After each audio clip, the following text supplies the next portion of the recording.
2015 Winter Commencement exercises of the University of Maryland. Commencement marks the start of a new chapter in the lives of our graduates. This ceremony is also a wistful farewell, spoken in words of endearment by the university to our graduates and by you, the graduates, to your alma mater. We will begin with a moment of reflection delivered by Father Robert Walsh, the Catholic chaplain on campus. His remarks will be followed by the singing of the national anthem, led by Chelsea Davidson. She's a graduate student specializing in opera, and also led by the Maryland Wind Ensemble, directed by the assistant conductor, Craig Potter, who's a member of our music faculty. Please rise and remain standing for the moment of reflection and for the national anthem.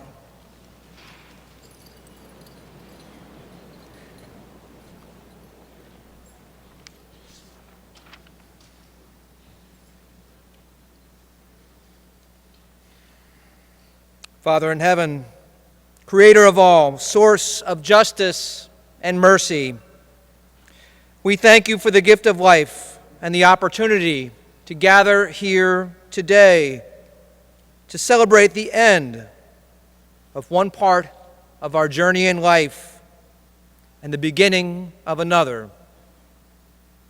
Help us to always act with character and conviction. Help us to listen with understanding and goodwill. Help us to speak with charity and restraint. Give us a spirit of service. Remind us that we are stewards of your authority. Guide us to be the leaders your people need. Help us to see the humanity and dignity of those who disagree with us, and to treat all persons, no matter how weak or poor, with the reverence your creation deserves. And finally, Father, renew us with the strength of your presence and the joy of helping to build a community worthy of the human person. We ask this as your sons and daughters, confident in your goodness and love. Amen.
Please be seated.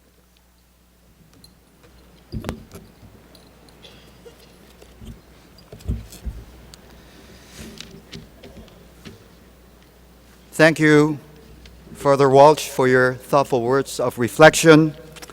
And thank you, Chelsea, for your inspired rendition of our national anthem. You have a heavenly voice.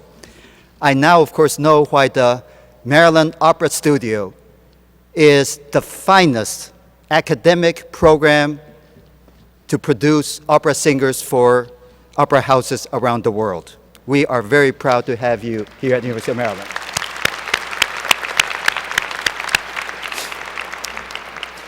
I would also like to recognize the students who are serving as marshals, and they are seated in the front first two rows. And they've been selected because of their academic accomplishments and their contributions to campus life and to leadership. Would the student marshals please stand up to be recognized so we can thank you for your service?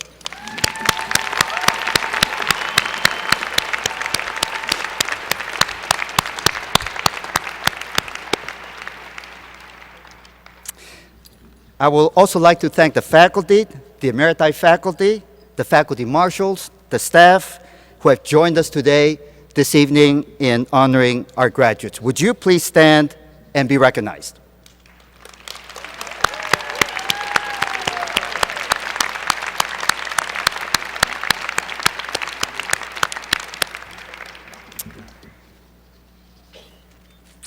We are here to celebrate the graduation of our students.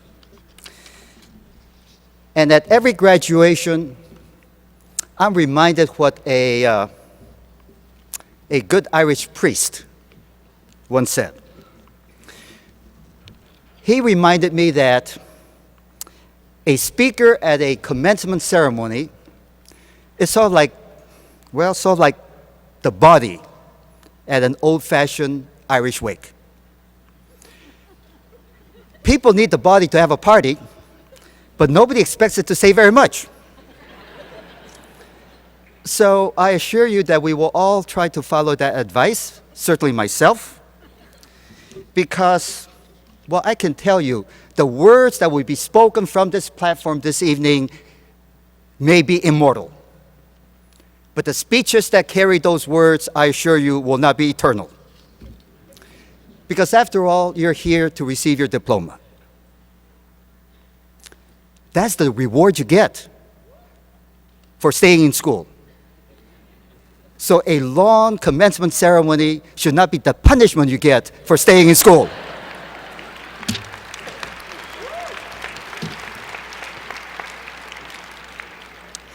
With that as a caveat, then, our first speaker, Mr. Thomas Slater. He's a member of the Board of Regents, and he will bring greetings to you on behalf of the Board of Regents. He is an attorney from Frederick, Maryland. Regent Slater.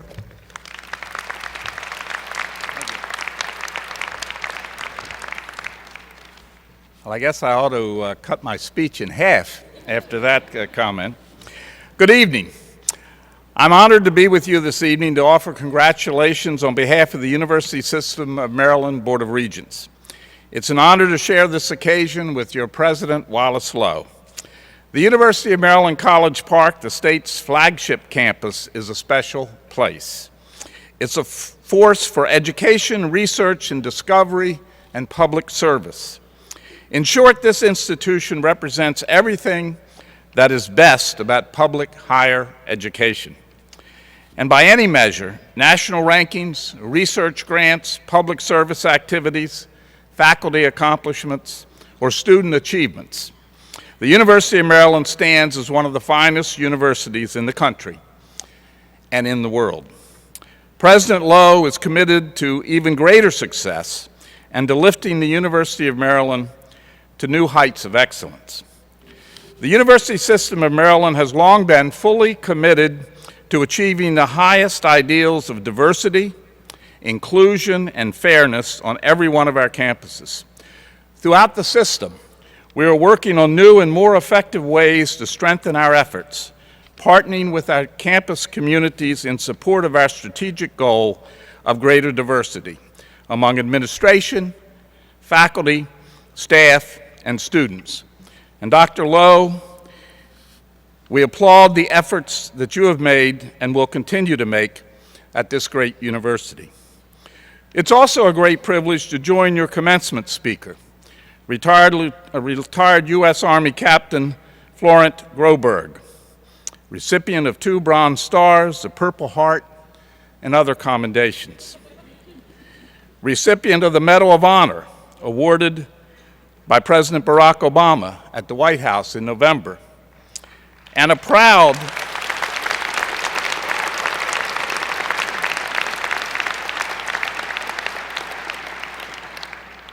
most importantly, a proud University of Maryland graduate.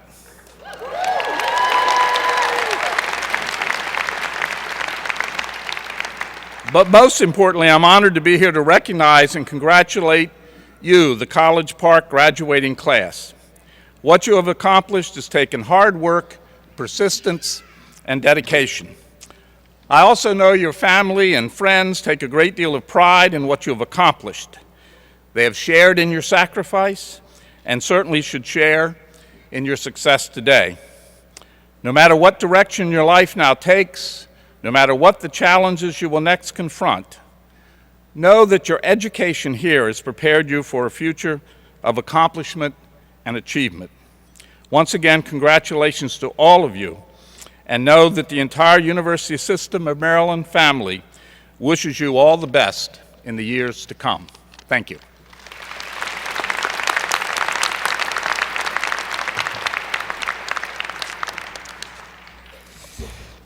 Thank you, Regent Slater, for your remarks, for your service to the Board of Regents, and for your support for the state's flagship university. Now, there are lots of people behind me, and it is protocol that I introduce them. Now, we're not going to be here all evening, so I'm going to ask when I introduce them if they will please stand and remain standing until I finish introducing everybody. And I would like to ask the audience, would you please withhold your applause until everybody has been introduced so we can leave on time. There is a basketball game going on, and I hope to catch the final minutes of that game. There's also a debate going on tonight. First, starting with the vice presidents. Marianne Ranking, Senior Vice President and Provost, a distinguished biologist. She is our Chief Academic Officer. Linda Clement, Vice President for Student Affairs. She's been here for, 30 years or something like that? 40 years.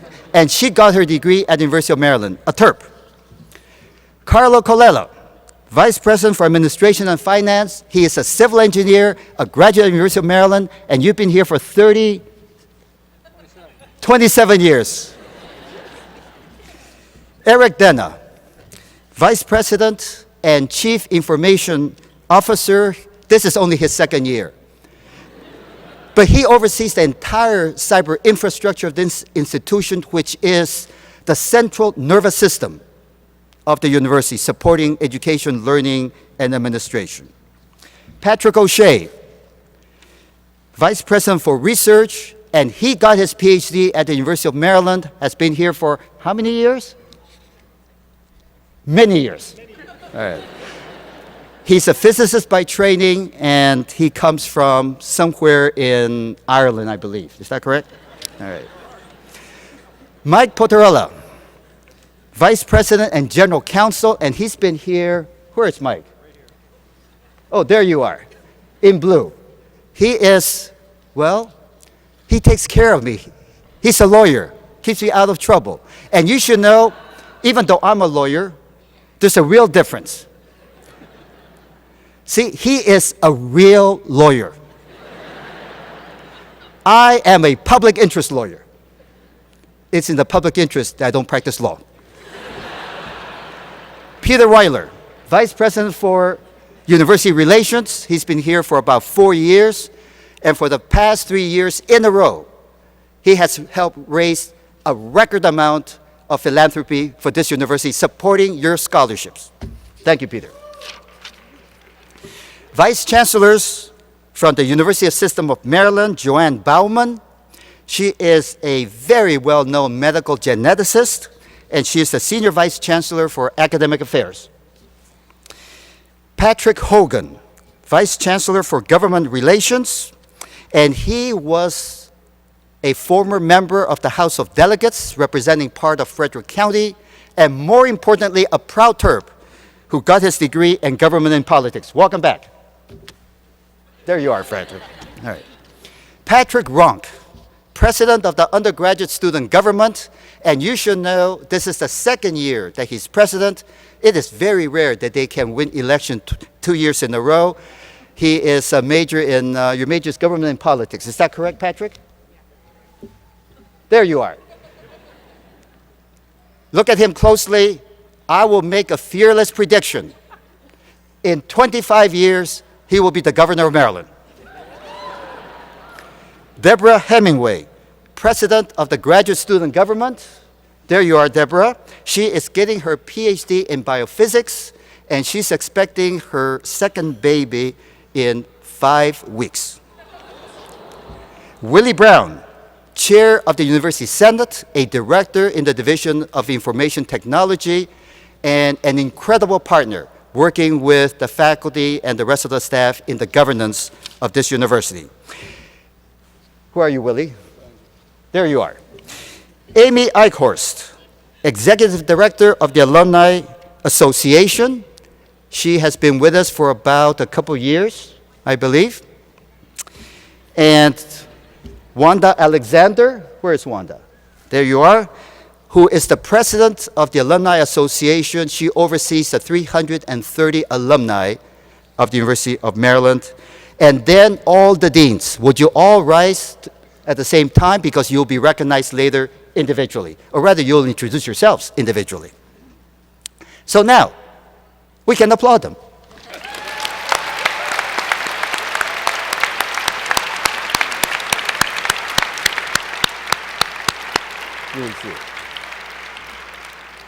Thank you. At each commencement, we ask a student to address the graduating class. So today we have the pleasure of hearing from Miss Elena Dur. I'm told it's a French word, so I should try to pronounce it the way the French would pronounce it, Dur. And, but before I introduce Elena, where are you, Elena? There you are. Why don't you just stand up for a moment, just stand there. And your parents, your father, your mother, your younger sister, your older brother, and all your friends and relatives, and where are they? Can you just wave? There you are. Thank you for being here. So, Elena is a young journalist of enormous talent and promise. She has already interned with the Chicago Tribune and the Jerusalem Post and written many pieces for campus and larger publications. And she brings to the campus a powerful empathy and respect for others through her work at the university's multicultural involvement and community advocacy. She truly represents the very best of that office. She's an honor student, and she was selected by the faculty and staff to speak to us today because of her extraordinary academic accomplishments and her leadership on the campus. Please join me in welcoming Elena.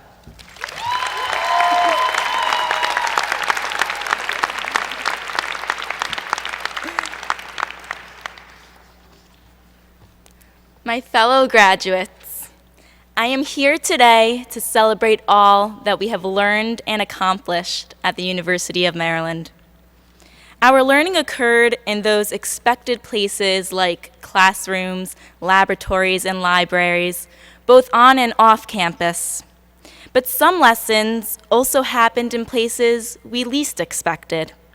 For me, one lesson came recently, and it taught me the power and importance of acceptance, a process of recognition, engagement, and action.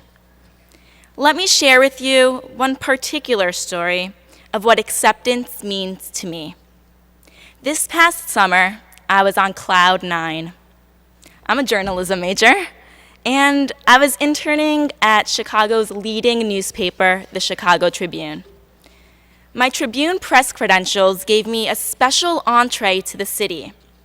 At first, first, I was blinded by Chicago's beauty and pizzazz, but I slowly became aware of the bruises any city works so diligently to hide, making it easy to overlook things that are discomforting.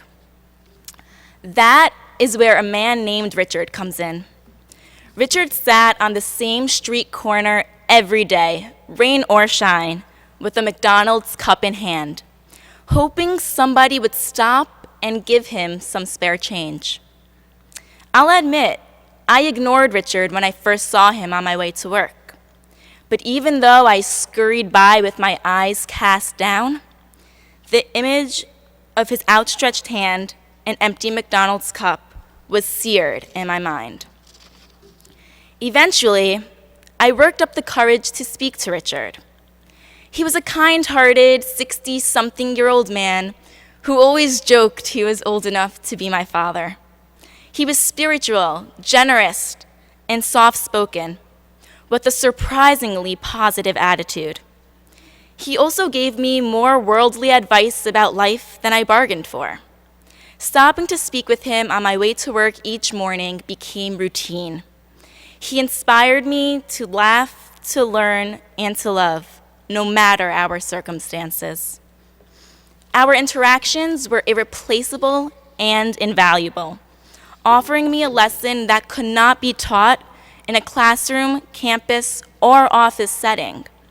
Yet ironically, it was the setting at this university and my internship that led me to speak to Richard in the first place. As a journalist, I had learned the value of approaching different types of people and listening to their stories. This taught me the importance of empathy and respect. I did not realize this at the time, but at Maryland, I learned that everybody has something important to say. My acceptance of Richard and his story opened my eyes to different perspectives. Maryland encouraged me to accept the diversity of others. Today marks a day of great change for us.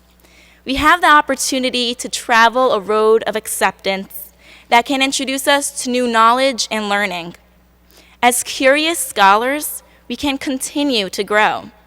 The acceptance of others can open our eyes to different points of view and help us question our assumptions and conclusions about the world. As educated people and future changemakers, we must not look away from that which makes us feel uncomfortable. This is our opportunity to make a positive change in the world. In Chicago, Richard once told me that we may not choose our destiny, but we certainly choose how we get there. In other words, we choose where to look and the directions we take. Making choices comes with the best feelings of freedom and power, but it can also be scary and nerve-wracking. Luckily, our education at Maryland has placed us at an advantage and given us an arsenal of skills, values, and relationships to meet the unknown. I hope each and every one of you have the opportunity to find your own Richard, to find that person or setting that will push you forward and help you see within yourself. As a journalist, my next step is to raise awareness about the Richards of the world. What you do may be different. For example, as a government official, your next step may be to promote policies that help your Richard. As a medical professional, your path may be to provide health care to various Richards. As an engineer, your task is different still.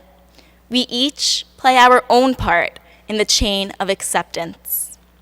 For me, acceptance was the melody of a song filled with love and understanding that struck a chord in my heart, and I hope will awaken your inner compassion as well. Now let us thank our families, friends, and mentors for believing in us during our journeys at Maryland and encouraging us to open our eyes to the world. As graduates of Maryland, we will always be Terps. What we learned at this university, in and outside of the classroom, will stick with us forever. We will continue to grow, persevere, and advocate for a positive change, because those are the traits this university instilled within us.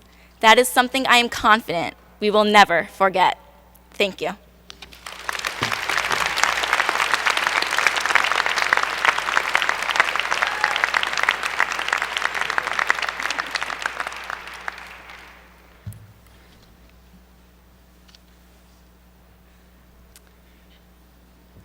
Thank you, Elena.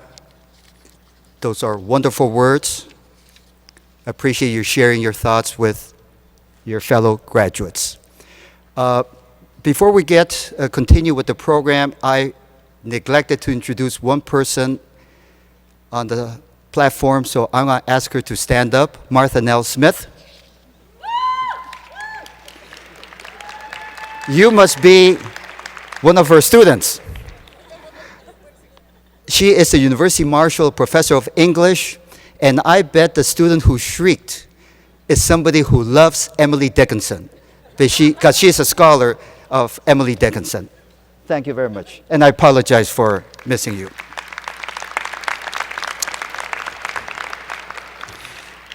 The Maryland Wind Ensemble, conducted by Mr. Craig Potter, will now perform Children's March, Over the Hills and Far Away by Percy Granger.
Bravo and thank you, Maryland Wind Ensemble.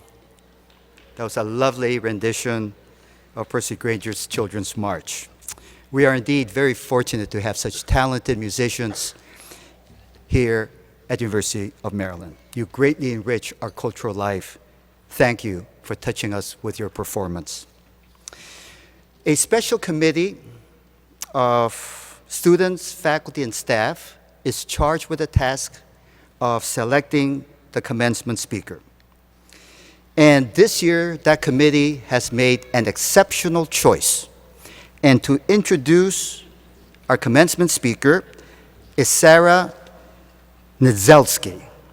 Sarah is majoring in engineering and economics, and she was the winner of the Spirit of Maryland Award at last fall's homecoming.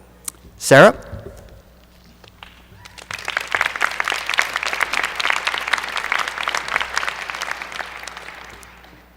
In our everyday lives, we make decisions continuously. Some decisions are minor, such as Chipotle or leftovers. Some are major, like do we go to grad school or start our jobs. Sometimes we have the luxury of ample time when we're making a decision, and sometimes we have only a brief moment. Who we are is affected by our many thousands of decisions, and while many decisions go unseen, some decisions are unquestionably impactful. On August 8, 2012, in the Kunar province of Afghanistan, Captain Florent Groberg, a fellow Terrapin from the class of 2006, made a split-second crucial decision that protected several American and Afghan leaders and personnel. That day, Captain Groberg, along with another member of his team, rushed forward and used his body to push away an enemy suicide bomber just moments before the explosives detonated. No doubt, many more lives would have been lost that day if he had not stepped directly into the most dangerous situation of his life. Our Terrapin brother gave a new meaning to the word fearless on that day in 2012, and also while enduring more than 30 surgeries over the past 3 years. Flo made decisions throughout his life that prepared him for that moment. After graduating from Walter Johnson High School in Bethesda, he earned a degree in criminology and criminal justice from the University of Maryland, where he also competed in varsity track and cross country. As a new Army officer, he sharpened his leadership and strategy skills, studied at the U.S. Army Airborne and the U.S. Army Ranger Schools, and served in the 4th Infantry Brigade Combat Team.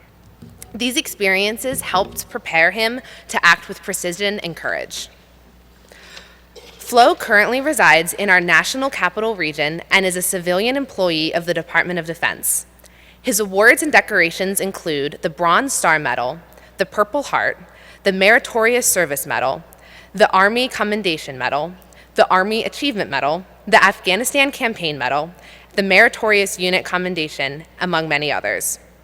On November 11, 2015, President Obama awarded Flo the Congressional Medal of Honor.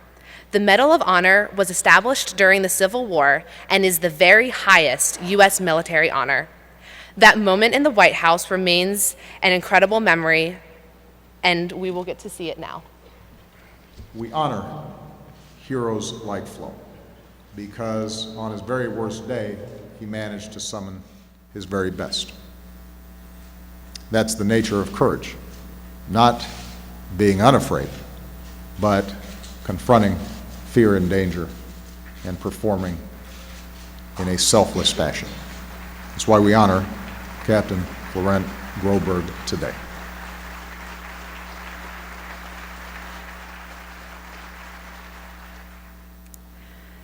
This medal is awarded for personal acts of valor above and beyond the call of duty. Captain Groberg is one of only 10 living service members to receive the Medal of Honor for actions in Afghanistan. In spite of his own fearless actions, he firmly believes the medal belongs to his 4 brothers who gave the ultimate sacrifice that day. Please join me in welcoming the University of Maryland alumnus, Captain Florent Groberg. Awesome. You did real well.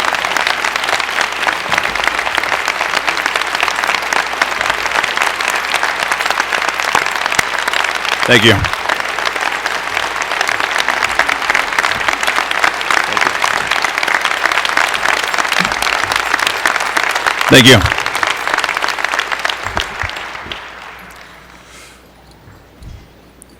Wow.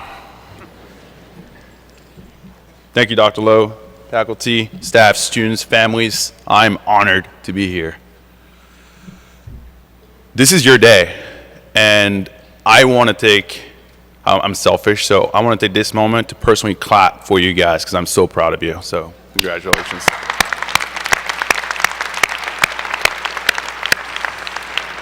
Look, let's be honest. I'm an infantry guy, so the fact they asked me to come here and speak to all of you is crazy. I just hope nobody gets fired after this. But it's happening. I'm on stage, so we're going to do this. We're going to do this together. So if I make a joke or you think it's a joke, laugh. It's going to make my life so much more easier. The other promise I'm going to make for you guys is I'm going to keep this short. I got a clock, and I am not going to go over 10 minutes because I know that there are beers waiting at Cornerstone after this. So we're going to make this happen. Look, I was in your seats 10 years ago. I was a graduate at the University of Maryland 10 years ago.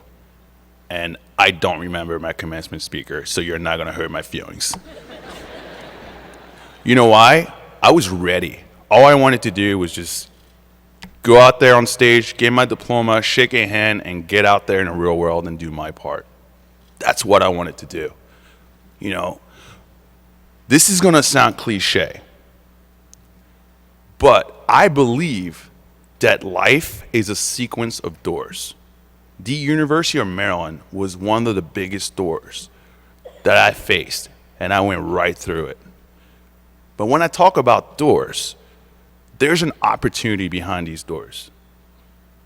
But that opportunity is met with many challenges, obstacles, adversity. And it's going to be about you taking a chance. Be fearless. They told me to say fearless. I'm saying fearless. All right, I'm doing it.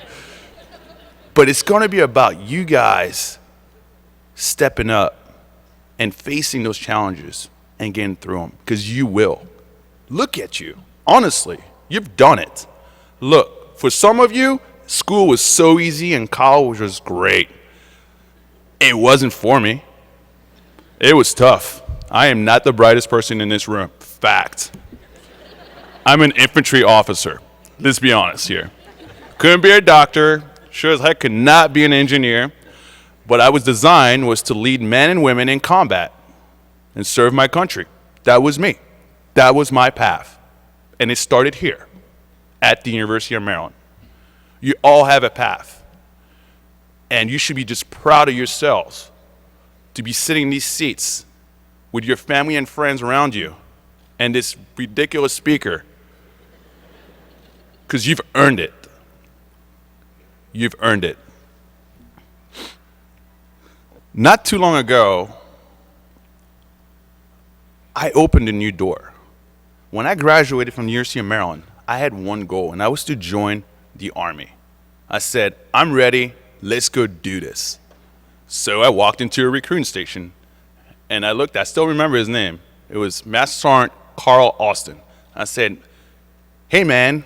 He looked at me and said, it's Master Sergeant. I said, okay. Oops. All right. Good start. Let's do this.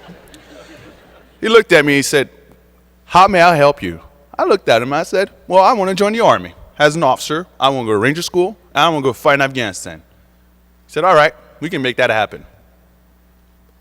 Fill out this form, sign your life over, and we're going to make it happen for you. I said, all right, sure, no big deal. Then he looked at me and he said, you're French? Yeah. I mean, I'm American too. He's like, yeah. Well, we can't do that, brother. You need to go out there and renounce your French citizenship if you want to get a secret clearance and join our armed forces as an officer. I said, okay. What do I do? He's like, I don't know. Go to the French embassy. I said, okay. I went. Right here in Washington, D.C. I walked in there and I said, hi, my name is Flo, and I'd like to renounce my French citizenship. What do I do? So the guy goes second floor, first right. There's a woman up there. You talk to her. Okay. Went up. Hi, how you doing? Name is Flo. here to renounce my French citizenship. She said, okay, well, please sit down and tell me why. Told her, well, I want to go fight for my country, the United States. And they told me I have to do this in order to do that. She said, well, why don't you just join the French army?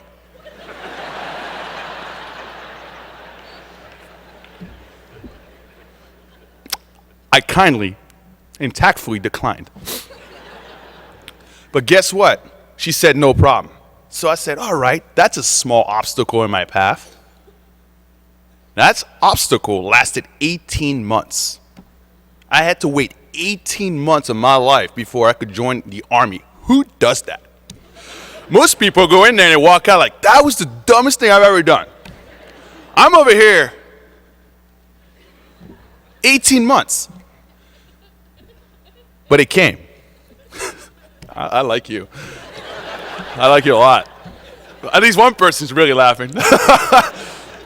But you know what? That was one of those obstacles. I had to find a job. I had to work. So I sold voice over IP system, telecommunication systems. I made some good money. It was fun. But every Sunday, my favorite day of the week, church and football, right? Really, football. Sorry, Father.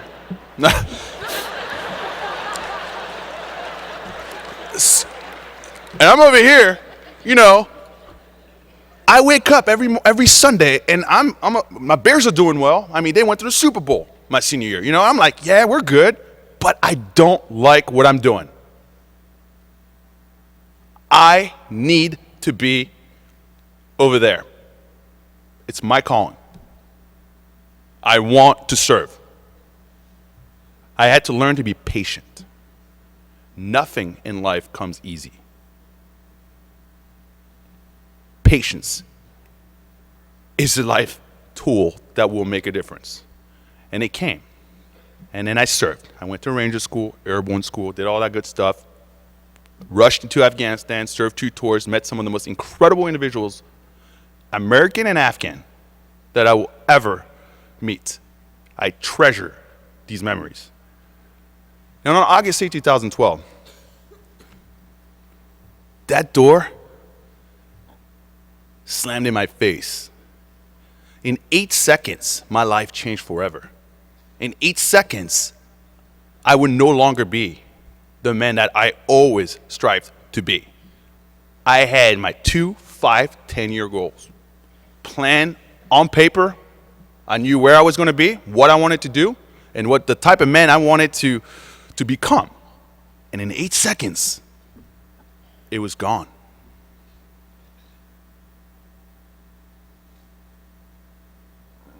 That's 8 seconds for you, just like that. 1 minute I'm sprinting, the next I'm laying in bed in Walter Reed. So what do? Well, I'll tell you what I did. I was angry. I was devastated. I wasn't fun to be around. But I had people. I had my family. I had my brothers. I had my friends from University of Maryland. And I had all the other wounded guys by my side every single day coming back in and looking at me and saying, hey, how are you doing today? And it took one special individual to walk into my room 2 months after I'd been there. And this guy was missing all 4 limbs, both arms and legs blown up. And he's walking around with his prosthetics, kicks my door, and I don't know how he did it, but he did it. He's like, hey, Flo, how are you, buddy? Doing good today. What a great day to be an American. What a great day to be alive. And then I looked at myself, you know, as soon as he left, I said, man, come on.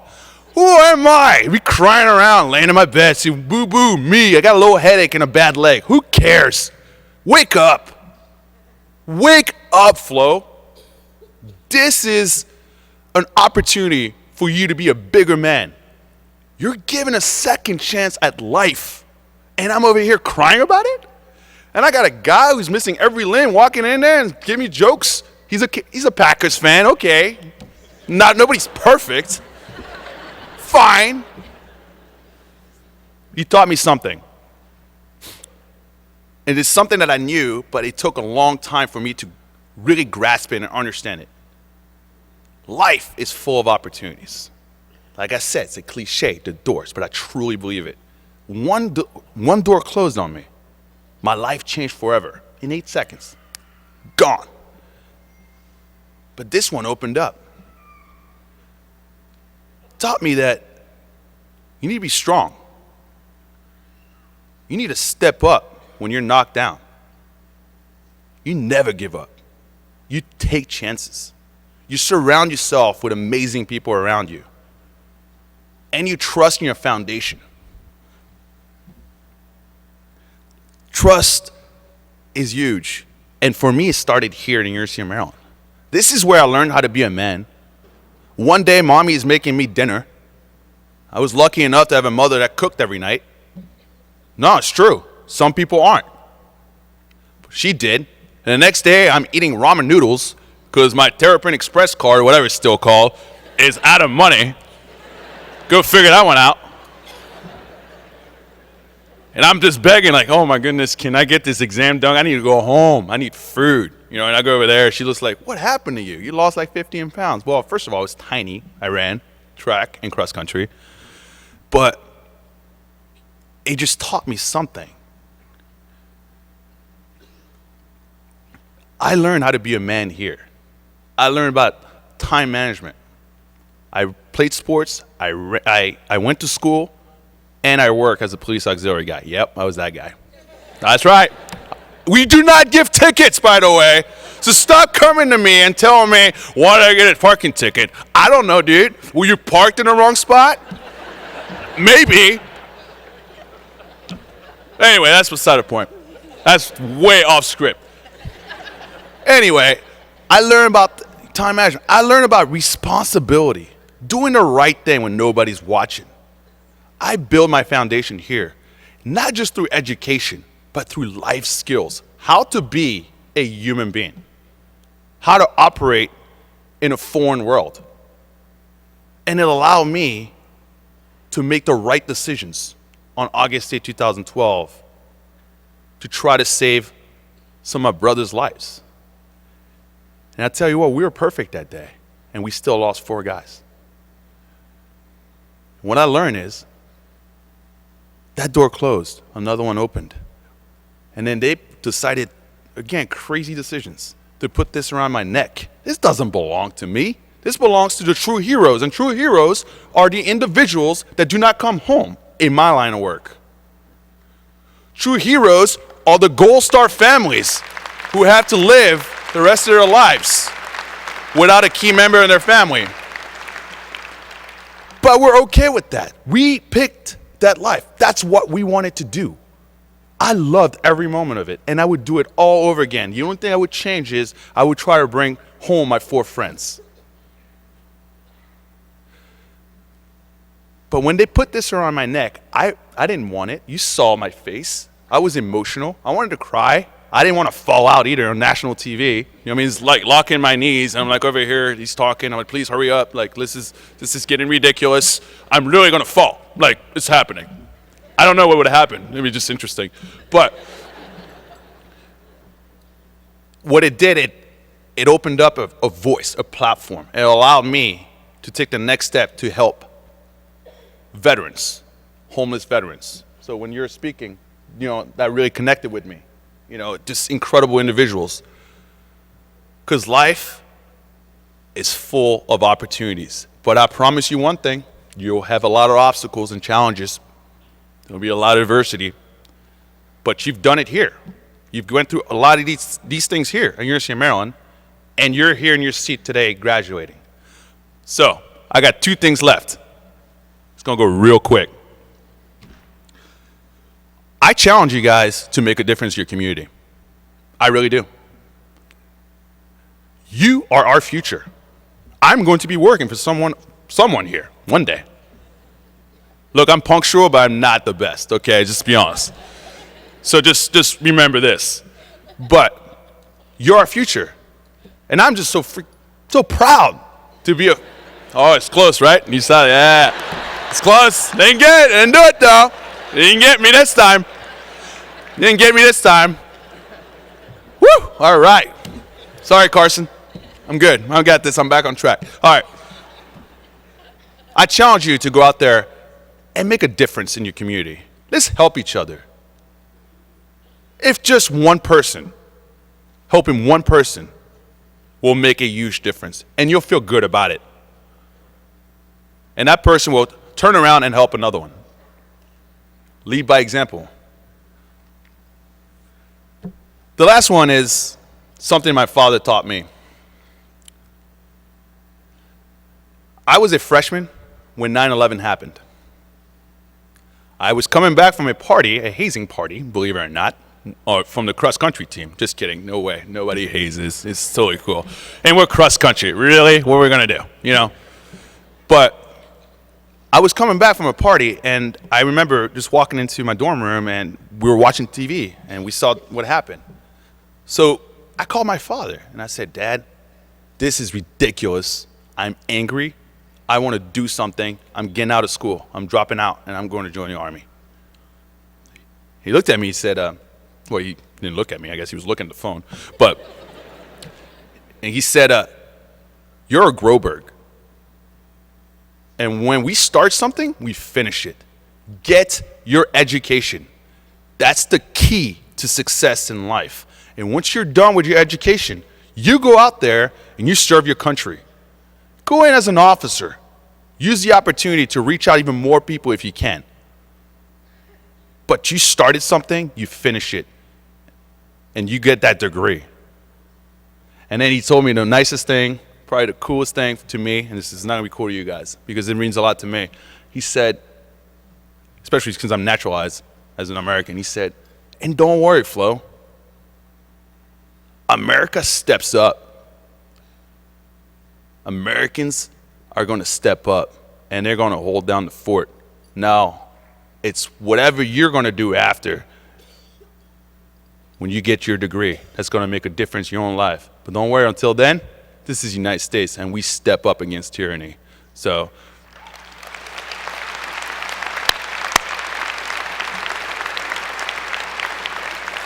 in closing, I'm so proud of y'all. I mean, this is amazing. You don't have to go to school tomorrow. It's done.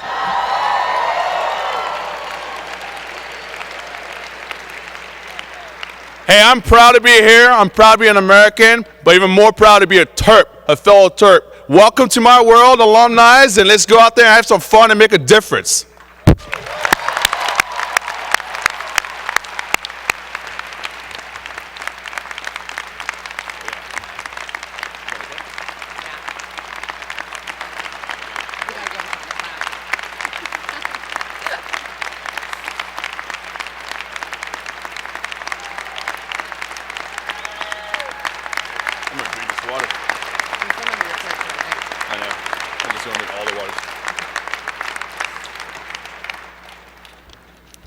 Thank you so much for sharing your story and for your inspiring address. We would like to present you with this gift on behalf of the graduating class as a little way to remember today and a little thank you. Yes. Awesome. Thank you so much. Yeah.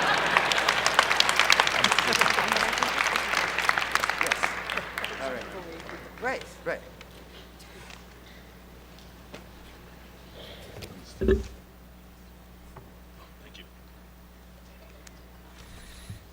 Captain Groberg, thank you for your very inspiring words, but above all, your inspiring life story.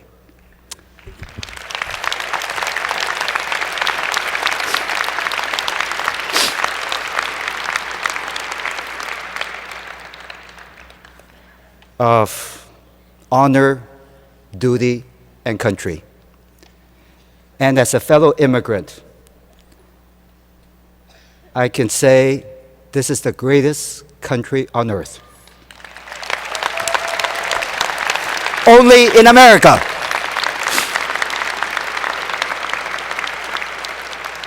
Now, I'm going to deviate from my script, Captain Groberg, and I'd like you to come up here. And Sarah, would you join us?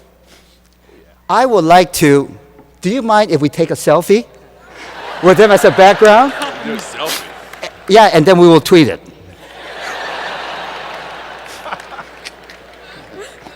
All right.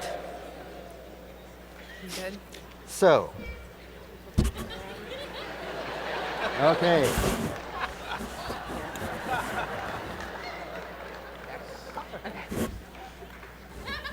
Oh, why don't you do it, Sarah? No, you do it yourself. All right. I just have to be on this side.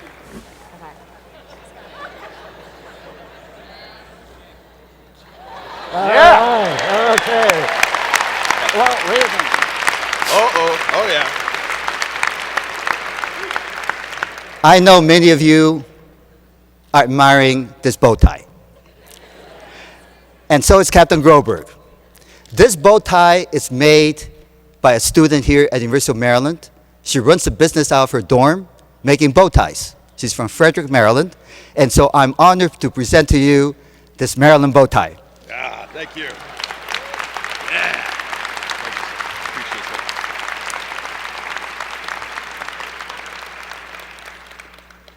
that. I'm not on Twitter right now. I think I need to keep up with the schedule.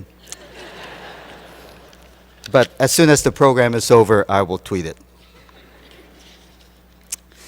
And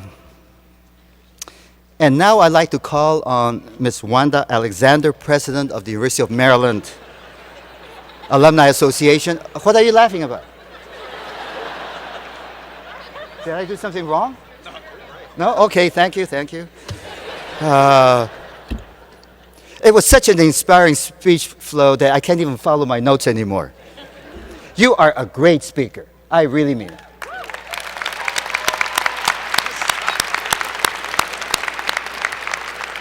And that's because of the great education he got at the University of Maryland.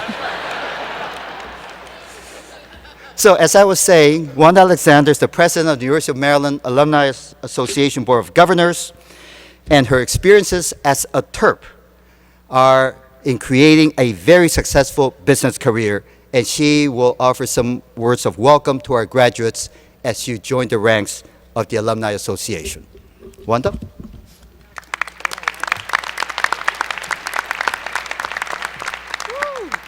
Hello, everyone. I'm going to deviate from my speech for one moment, okay? Flo, you have made me change the meaning of go with the flow, which is one of my favorites. I'm going to go with the flow. Thank you, President Lowe, for that introduction. And good evening again. It is my honor to be here to officially welcome each and every one of you. And can I just say, you guys look amazing. I wish I had my camera so I could get your pictures. You all look gorgeous out there. And I want to welcome you, the class of 2015, into the Maryland Alumni family. Okay?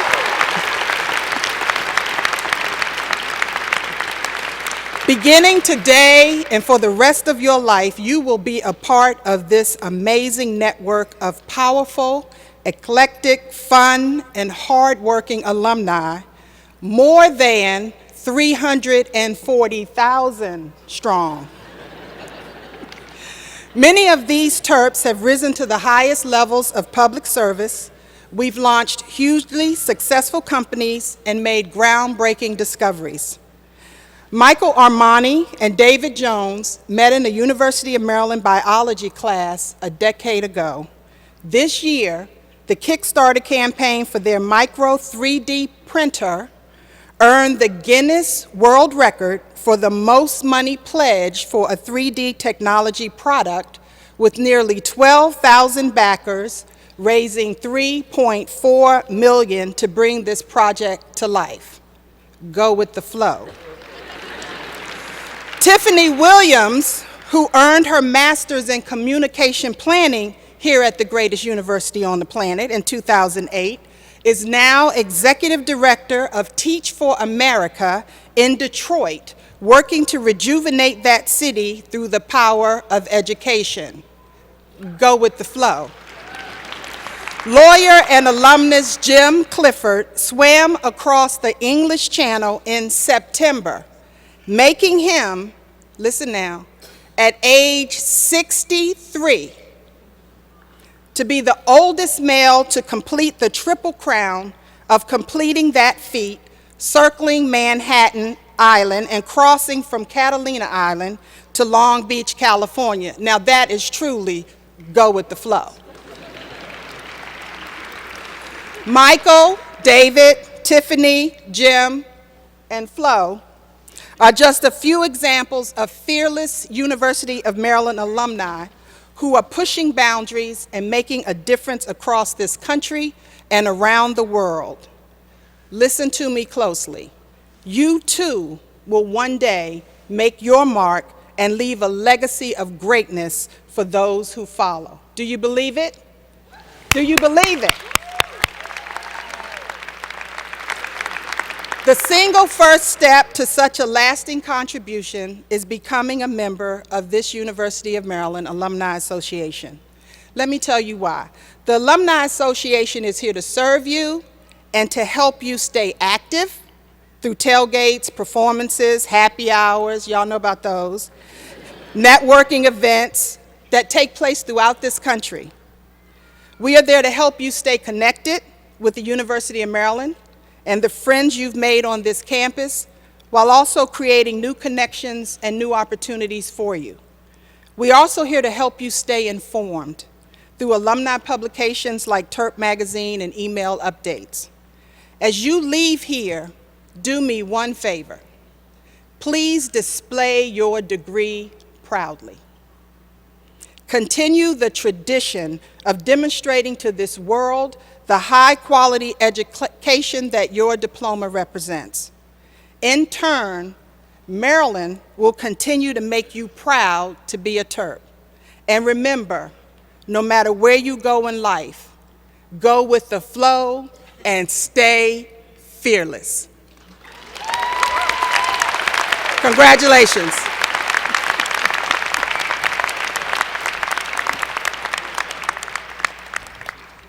Thank you, Wanda, and thank you for your leadership of the Alumni Association. One of my heroes is the late Supreme Court Justice Thurgood Marshall. And he said, quote, "None of us got to where we are solely by pulling ourselves up by our bootstraps. You graduates are talented, accomplished, dedicated, and we are very proud of you. But I know that you are not alone in your accomplishments. Nobody is entirely self-made, because somebody bent down and helped you put on your boots. Somebody taught you how to tie them. Somebody loved you, supported you, encouraged you, believed in you. Because of that somebody or group of somebodies, parents, friends, relatives, spouses, because of them, you are here today. So, I think we should all acknowledge them, and I'm going to try to choreograph your acknowledgement of the somebodies who are here today that made this day possible for you. So it's in three parts.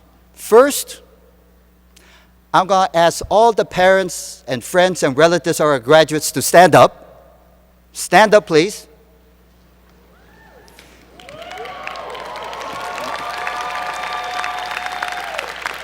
Number two,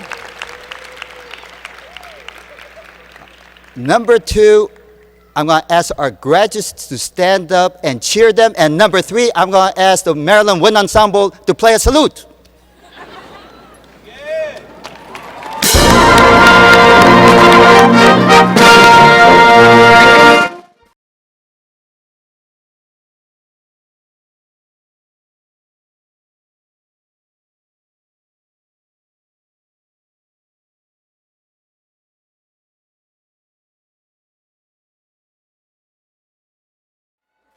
I like that sign for Aaron. If Aaron's in the room, look back. Thank you. You may be seated. So now we have come to the moment you've been waiting for, the presentation of the degrees. So I'm going to ask each of our deans. These are the academic leaders of the university. They're the ones that make possible the excellence of your education and the research and scholarship that occurs on this campus. I'm going to ask each of the deans to come forward one at a time, introduce themselves, and introduce your college with their characteristic flair and exuberance and rhetorical flourish. And of course, I invite you, the graduates, when the dean has finished, to stand up and cheer when your college is announced.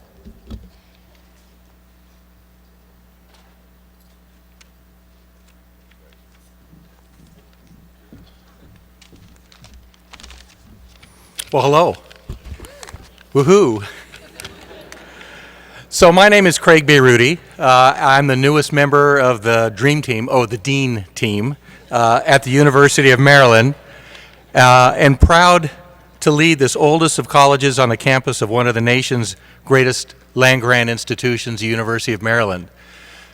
When I came here, brand new, just about a month and a half ago, I wasn't aware that this was part of my responsibility today. I was told about a couple of days ago to put something together, and I've had all sorts of suggestions on what to say today, even an email from President Lowe in terms of talking about the land-grant system and extension. But I think one of the most poignant things that was referred to me was don't trip and don't mess up. So I'm going to try to do both of those. I'm going to talk a little bit about the land-grant university system just to make sure that you're aware of the type of institution that you've been associated with. The land-grant university system, of which the University of Maryland is a member, is the most unique system of higher educational institutions anywhere in the world. It was established during the Lincoln era through the Morrill Act in 1862, and each land-grant institution has the primary focus of the citizens of their respective states.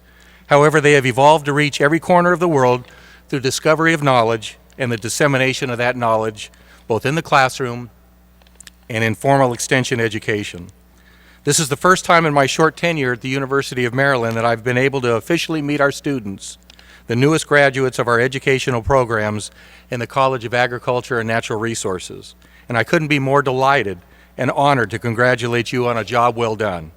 Our students sitting here this evening have decided to pursue careers in the sciences focused on agriculture and the natural resources because they're driven by a strong sense of social responsibility, a responsibility to provide society with its most basic needs, to feed, to clothe, to shelter, and to provide clean water for the citizens of the world, and to do this while protecting our limited and valuable natural resources. This is no small task, but a task in which they are well prepared. They are our succession plan. Graduates, we couldn't be more proud of you as you begin this next step of your life journeys. And what I would ask the audience to do, if you eat food, and if you live in a home, and if you wear clothes, let's applaud these graduate students and these students. Thank you.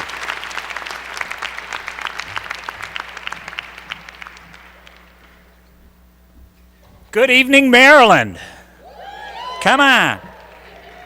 I'm Don Linebaugh, Associate Dean for the School of Architecture, Planning, and Preservation, representing Dean David Cronrath, who sends his congratulations and warmest wishes to you all.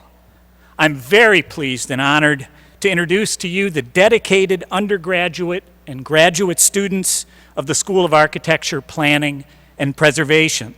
These students have demonstrated deep commitment to the designing, planning, development, and preservation of a better world, one focused on creating communities that are not only beautiful, but also socially, economically, and environmentally just and sustainable.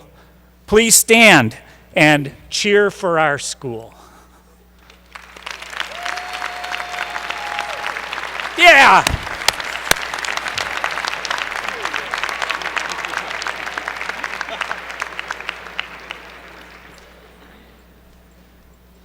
Good evening.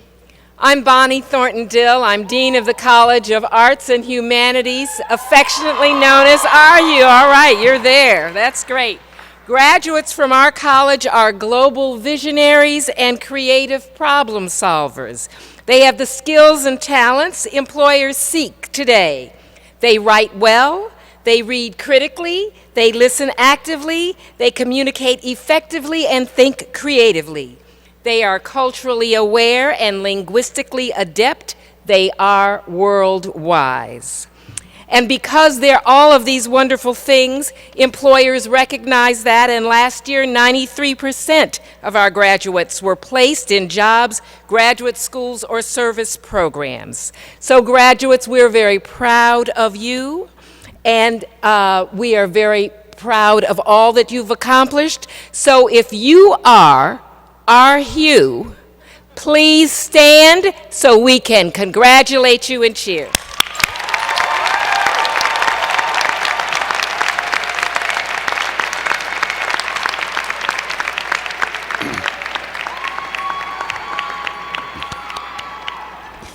Thank you.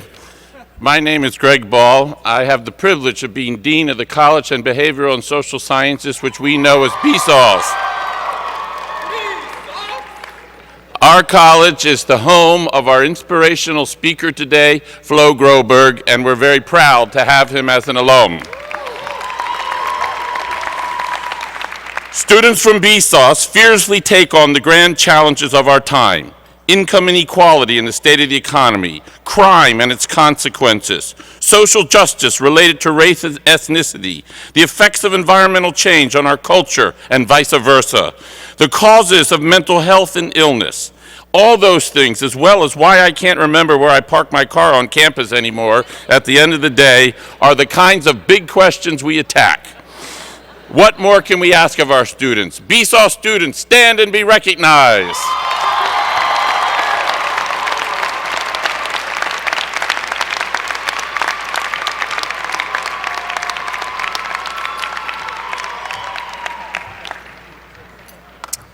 I'm Alex Trianis, Dean of the Robert H. Smith School of Business. Could I please ask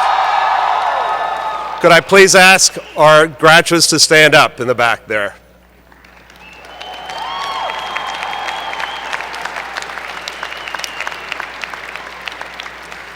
Now, they may be in the back of the crowd right now, but soon they will emerge as the future fearless leaders of companies and organizations. And they'll do it with great integrity, with an entrepreneurial spirit, and with a global mindset. And they will create value for those organizations and a lasting positive impact for society as a whole. Congratulations, Smith graduates.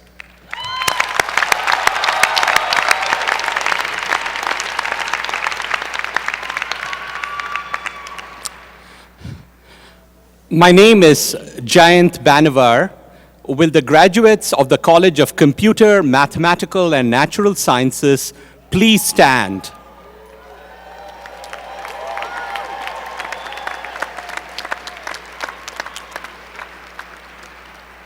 Standing before us are graduates who will understand our universe, our planet Earth, and our physical world.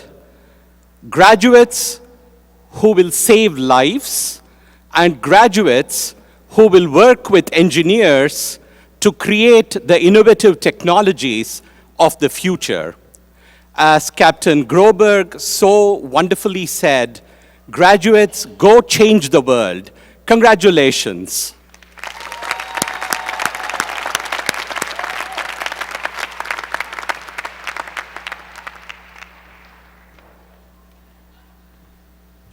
Good evening, everyone. I'm Donna Wiseman, the Dean of the College of Education.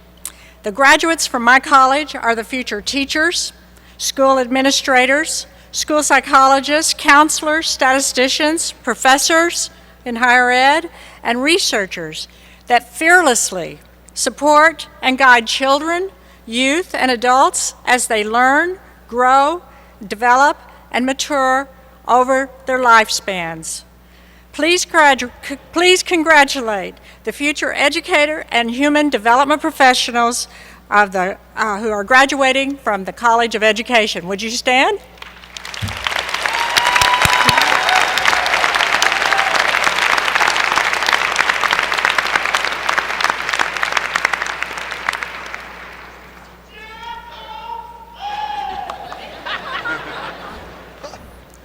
Good evening.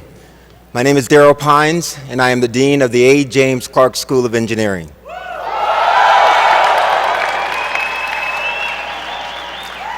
So in the world of going with the flow, I spoke earlier with Jedi Master Flo Groberg, and he told me that the Clark students have the Force. That's the Force, I mean the Force. You know what I'm talking about, Star Wars Force. The power to do anything you want to do. The power to solve today's world grand challenges. Climate change, energy, the environment, healthcare, and security. So in this world, Clark School students, you have the power, and now may the Force be with you. Congratulations.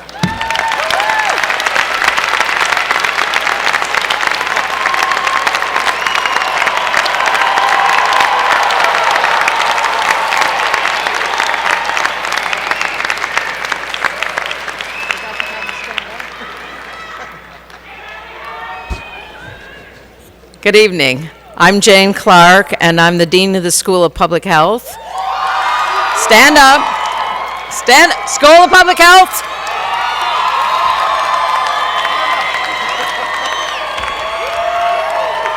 We're getting bigger. Our students will help all of you live a healthier life. To do the things that you want to achieve, you need your health. We will design, we will promote, and we will help you achieve a happier and healthier life. We have learned a lot of things. We will work in communities. We will actually work against the flow. That is, we don't want people to just kind of flow along. We want them to change their lives so that they are healthier people and then go with the flow. And as I've done the last few times, I have to leave you with a public service announcement. From Public Health, we say to you, sitting is the new smoking. The School of Public Health graduates.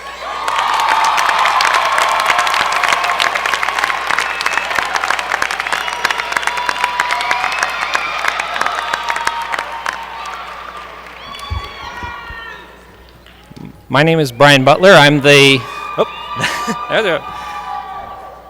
boy, definitely healthy and happy. My name is Brian Butler. I'm the interim dean of the College of Information Studies, Maryland's iSchool. And whether it's reading books to children, protecting our national treasures in the Smithsonian or the National Archives, building the next best thing after Google, sorry Bing, it's not it, building devices that work for everyone, no matter what their physical capabilities are, or just helping make the big data, big infrastructure, big institutions that are going to solve our problems something that actually makes sense and works for the people and the communities we live in.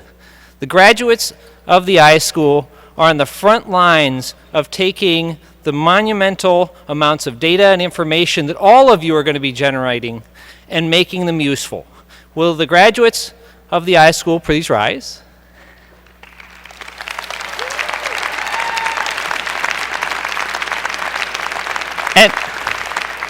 And as always with librarians, information managers, archivists, museum professionals, and other information professionals, because they're so quiet, because many aren't here, that means things are working.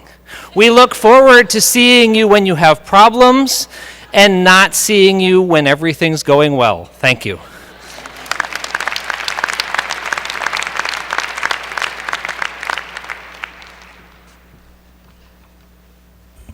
Good evening. I'm Lucy Dalglish, Dean of the Philip Merrill College of Journalism. Will the graduates of Merrill College please stand? Thanks. All right. Whoa. Thanks, guys. President Lowe, these are the journalists who will tell the stories of our world, the good, the bad, the complicated, the terrifying, and the inspiring. They will tell these stories with words, data, pictures, and sound. And as a result, we will have the information we need to thrive as citizens of the world. Congratulations, Merrill graduates.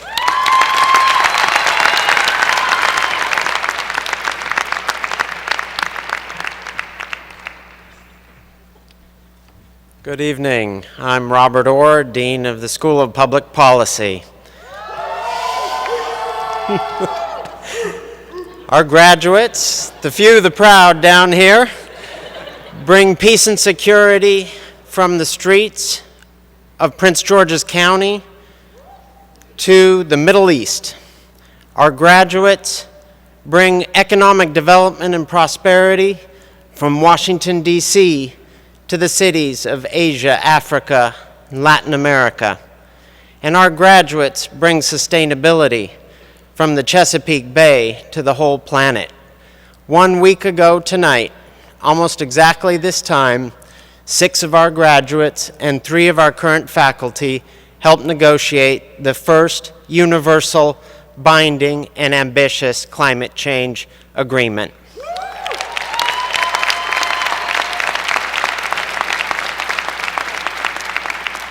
And 12 of our current students were there to document it and are going to write all about it. Graduates, will you please stand and be recognized?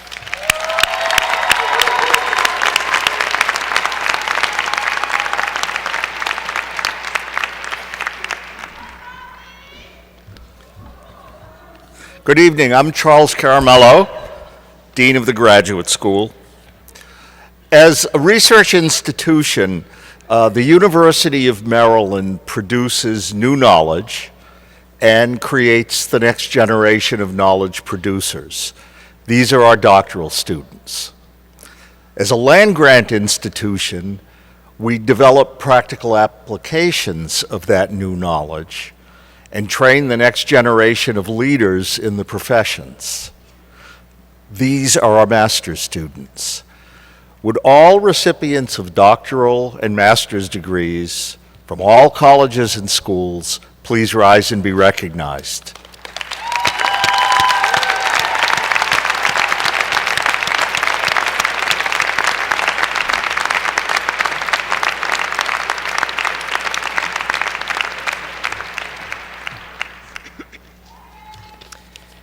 Good evening.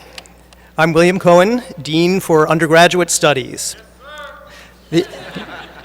The Office of Undergraduate Studies sponsors programs that reach almost every student on this campus. We oversee the Honors College, College Park Scholars, the Academic Achievement Programs, Letters and Sciences, and many other programs that extend across the whole campus, including the General Education Program through which all undergraduates take classes in a variety of subject areas. Today, we recognize those graduates for whom the 90 majors offered at this university did not suffice. These fearless students designed their own interdisciplinary majors in the Individual Studies program. Would the bachelor degree recipients in Individual Studies majors please rise to be recognized?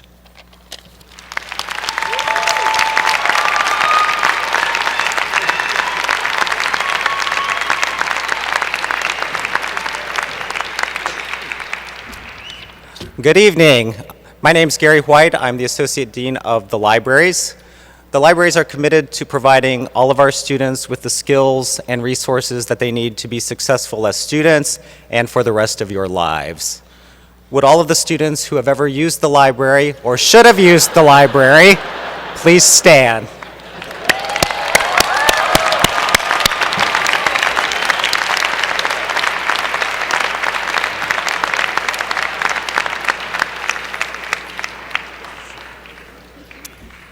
You may be seated, and I'm glad to see that there was no student seated.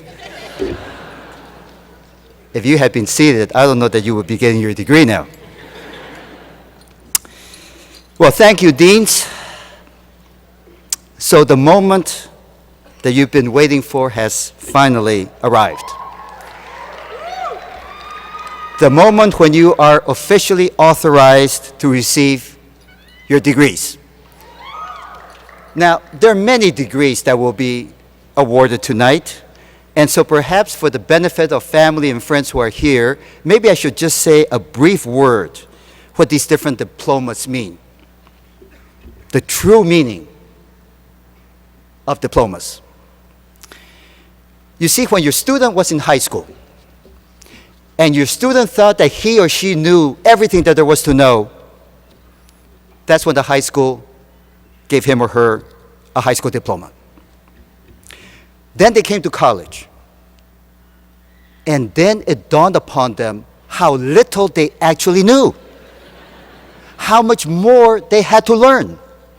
And when that epiphany occurred, that's when they earned the right to receive a Bachelor's of Arts degree.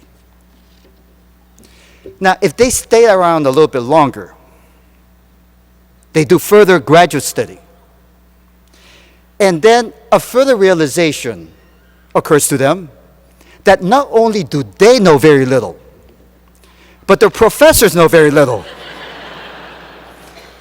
That is when the university bestows upon you the PhD. After all, what is education but the progressive discovery of our own ignorance? Because as the poet Yeats has said, education is not the filling of a pail.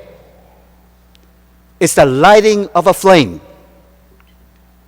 It's igniting a passion for learning that will last a lifetime. And if we do our jobs properly as I believe we do here, these graduates will be students for life.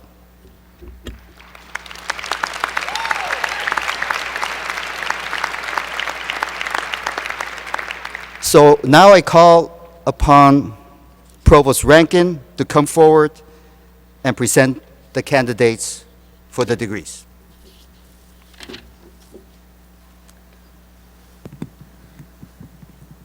Would all candidates for all degrees please rise?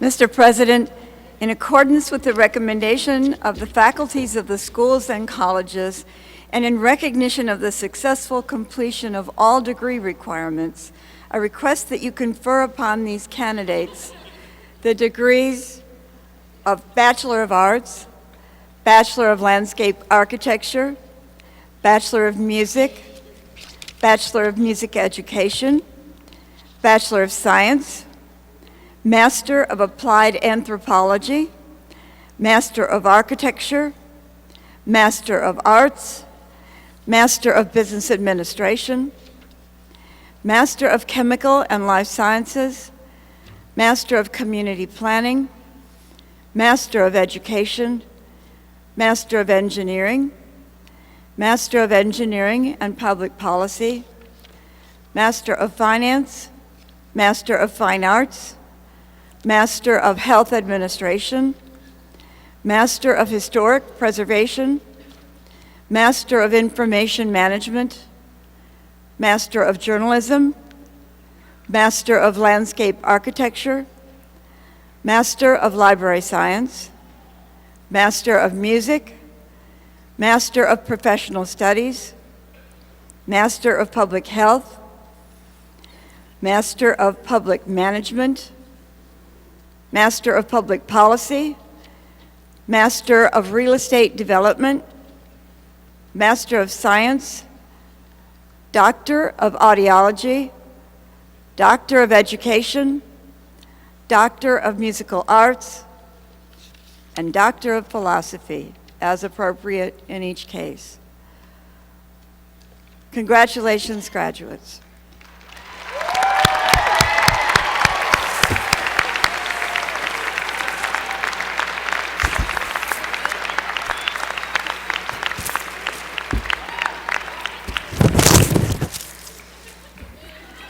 I am pleased to accept the faculty's recommendations upon the authority granted by the state of Maryland to the Board of Regents of the University System of Maryland, and by the authority that this board has delegated to me, I am delighted to confer upon you, the candidates, the degrees as appropriate in each case.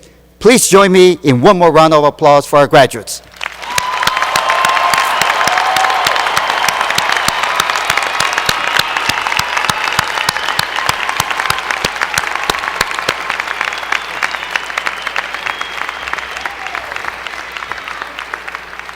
And now, Elena will lead our graduates in a long-standing tradition that recognizes your receipt of your degrees. All right, so on the count of 3, we're going to move our tassels from the right to the left. But before, we need some suspense. Can we get a drum roll, please? All right, 1, 2, 3. Congratulations!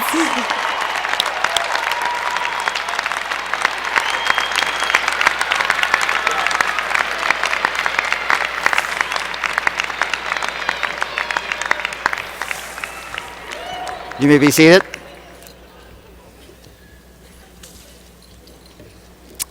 So we have many family and friends of our graduates here today.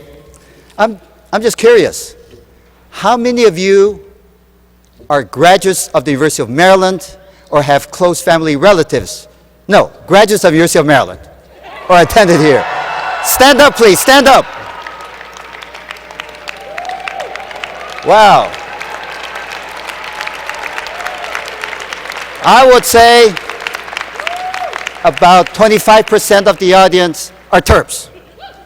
You have Terp genes in your family. But of course, tonight, we are all Terps. So what shall we do about all those who remain seated? Well, by the authority vested in me as president, I hereby declare you honorary Terps. You can stand up.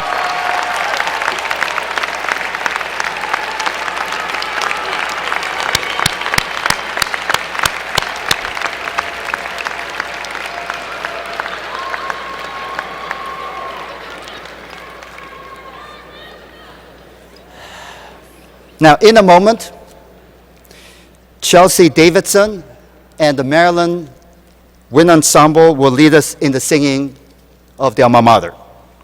And those words can be found on page 5 of your commencement program. But before that, I would like to lead you through the Alma Mater, not quite word for word, but the basic gist of it, because we're all Terps here. We're all family here. As I recite the words of the Alma Mater, when I raise my arm, I want you to yell Maryland at the top of your voice, so loud that the roof of Xfinity will shake. When I raise my arm, you will write, oh, not yet. That was called jumping the gun.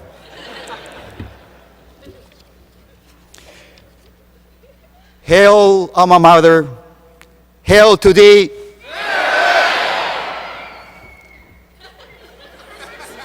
Steadfast in loyalty, we stand for. Love for the black and gold, deep in our hearts we hold. Singing thy praises forever throughout. Go Terps, go! Now would you please stand for the singing of the Alma Mater.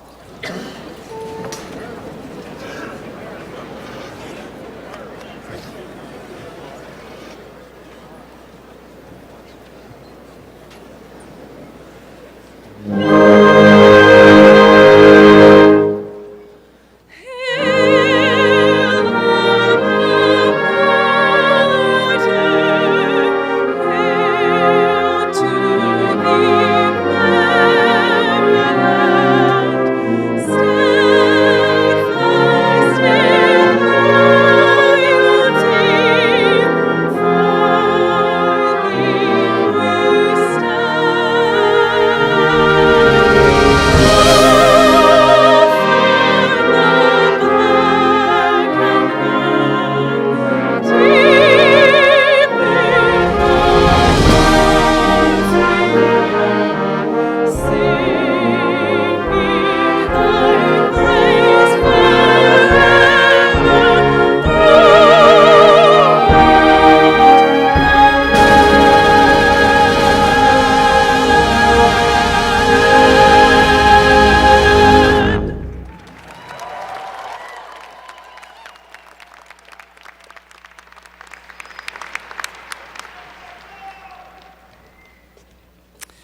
Please be seated.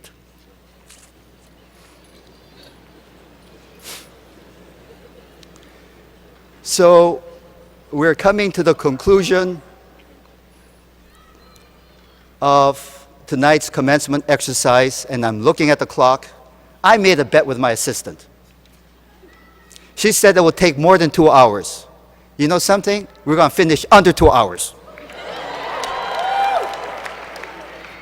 And we'll catch the final minutes of the game in Baltimore. I don't know what the score is, but I'm going to make a fearless prediction. Somebody know? We're winning? All right. All right, that means that the Princeton Tigers will learn to fear the turtle.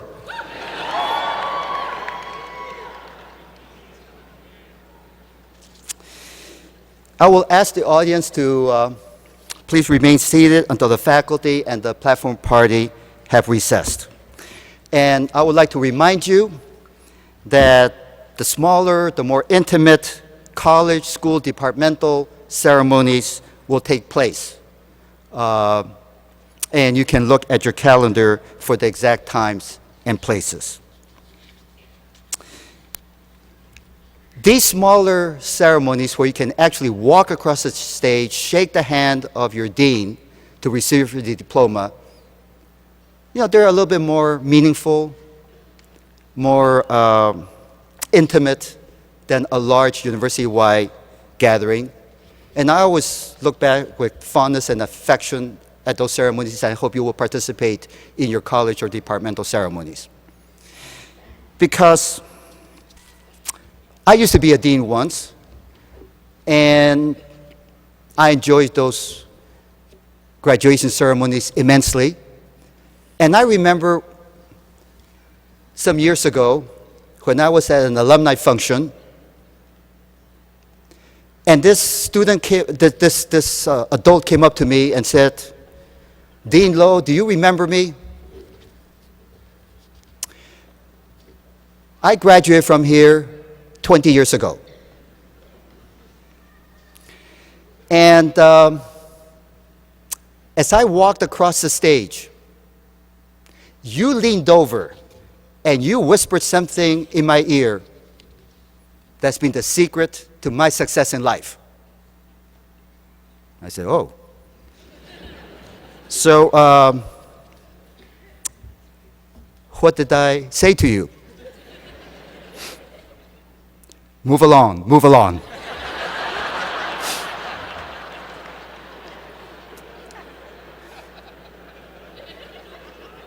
Not here at Maryland. Take your time as you walk across the stage at your college or departmental ceremony. Now, you've heard some wonderful words.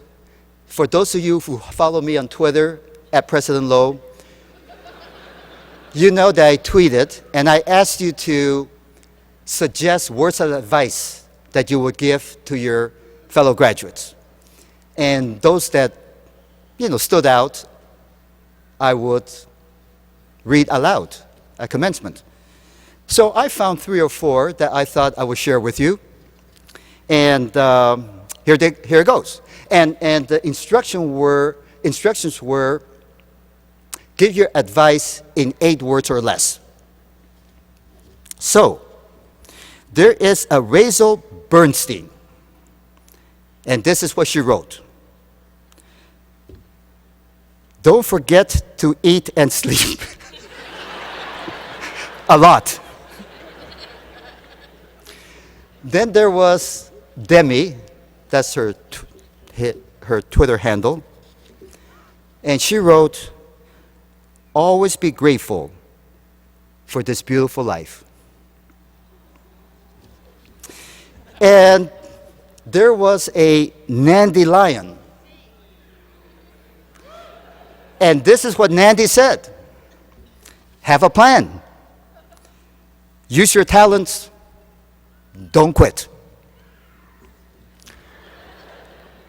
And the last one, and there are many really fine ones, but as I say, we want to leave here on time.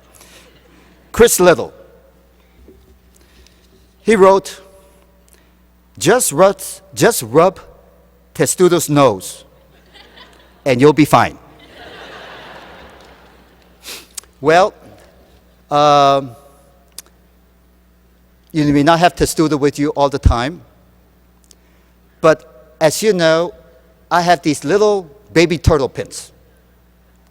And I will be privileged to give one to you, if you don't have one already, and shake your hand. And I will be at the pavilion, the little gym on the first floor, with a stack of baby turtle pins.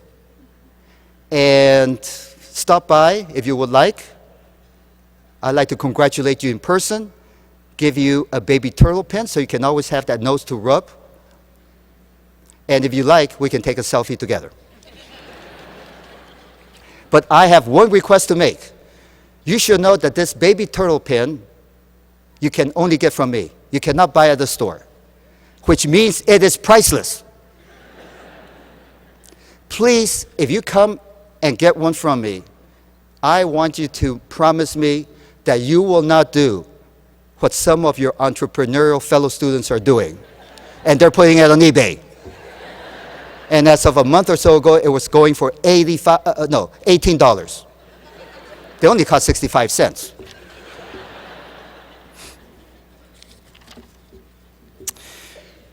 So your graduation marks the end of a chapter and the start of a new chapter.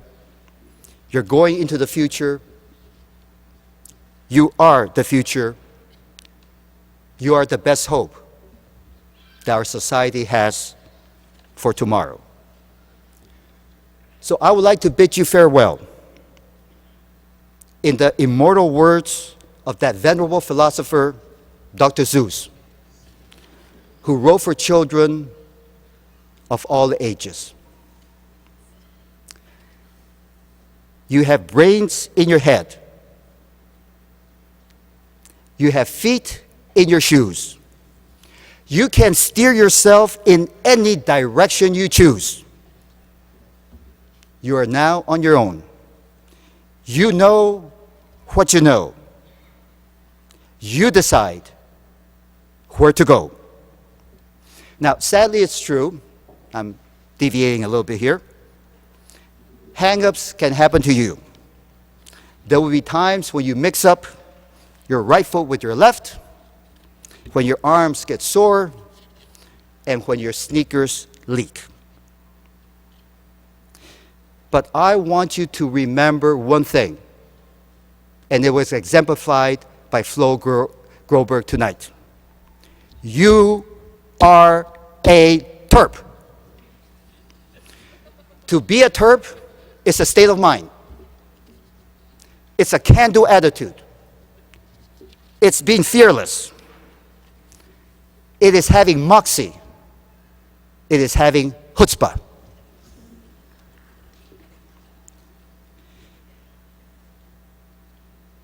To be a Terp is why generations of former Terps have succeeded. So going back to Dr. Seuss, will you succeed? Yes, you will succeed. 98 3/4% guaranteed. You will succeed because you are a Terp. You think big. You aim high. You take risks. You never give up. You persevere. And remember that Terp, that creature that's unique to Chesapeake Bay, can only move in one direction. It can only move forward. It does not move backwards. That's why we are Terps. So today is your day. Your mountain is waiting, so get on your way. God bless you, and Godspeed.